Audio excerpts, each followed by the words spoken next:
So today I want to talk about a very interesting topic, the lead in nutritional supplements. Now there's a California regulation called Prop 65. It's known as the Safe Drinking Water and Toxic Enforcement Act of 1986. So it was probably a really good idea when they started it 25 years ago. But now it's kind of gotten out of hand because now it involves over 900 different chemicals. And so this bypasses the FDA, and they have their own guidelines or thresholds that you can't go over in certain chemicals and heavy metals, etc. And so certain companies are forced to put warning labels on their products. So the labels say something like, ingestion of this product is known to Californians to cause potential cancers or reproductive harm.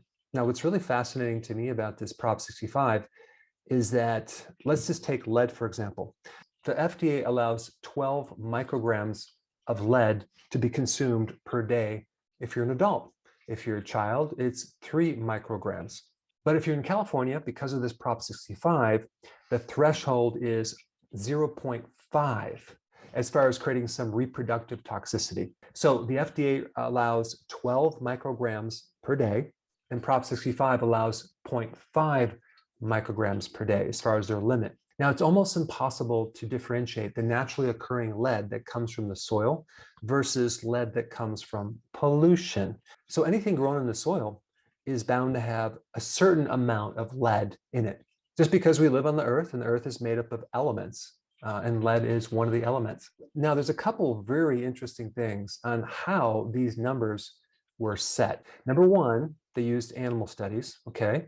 I mean, animals are similar to humans, but they're not identical. So that's one variable right there that it's very difficult to equate what's happening to an animal to humans. All right, number two, they measured the quantity of exposure of a given element like lead that will result in an observational effect. Now, first of all, what is an observational effect? This is what they use as statistically significant increase in risk of either cancer or reproductive harm. But this next point is quite mind-blowing to me. Check this out. They then take this number, whatever it is, certain amount of lead that creates this observational effect, and they set the threshold at 1/1000th of that number. So for example, if they found some effect that was created at 49 milligrams of lead, they would set the threshold at 49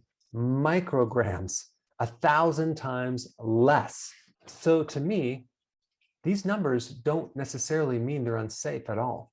In fact, what is said on the warning labels is what's called misleading speech. And this is a legal term that means speech that is actually or inherently deceptive, such that an ordinary consumer would be misled by the statement. Why? Because it reports a false fact. Now, what's false about this? We're using numbers that are 1,000 times less than the actual number that they found some observational effect. So if someone sells a product that is food-based or a whole food type product, they're bound to be over this limit. In fact, if you actually just look up the lead in certain vegetables, actually it's quite interesting. Potatoes have over 30 milligrams of lead per kilogram.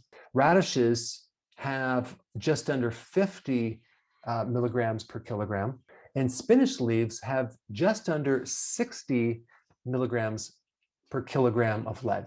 Cauliflower is just under 70 milligrams per kilogram of lead. So it's fascinating how much lead is in our food supply already that may be naturally occurring. We don't know. It's impossible to differentiate the pollution from naturally occurring in the soil. So anyway, I just wanted to bring up this very interesting topic on lead and let you know how these numbers were really created, because apparently it doesn't necessarily mean it's unsafe, simply because the threshold is set up to be 1,000 times less than what they found. Hey, before you go, if you're benefiting from any of my content, I would love to hear about your success story. Please share it in the link down below.